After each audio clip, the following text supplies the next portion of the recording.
I think to start, like typically in the field of biocatalysis, we're sort of hyper-focused on the enzyme properties like Kcat, Km, inhibition constants, smelting temperature, tolerance, solvent, aggregation propensity, et cetera. And we treat enzymes like, a protein is a protein is a protein, but we often neglect just how important the host strain design and handling can be in getting the most bang for your buck when it comes to manufacturing.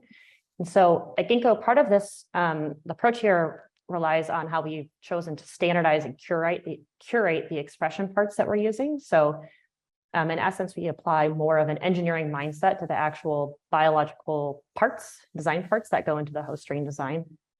The other is considering what host to actually work in. So instead of just going not beyond E. coli, Ginkgo has experience working in dozens of distinct species and has thought a lot about the process for how to onboard new species to genetically manipulate them and evolve these hosts so they're more tractable to work with. As well, Ginkgo has strong expertise in synthetic biology to build next generation systems for expression as well as next generation hosts. So a great example of this is sort of the methanol-free expression system we built for Pichia, along with just better Pichia chassis in general, that can really push the limits of heterologous protein titer. And one last note here is that we've invested a lot in the ability to run sort of high throughput prototyping of fermentation process conditions.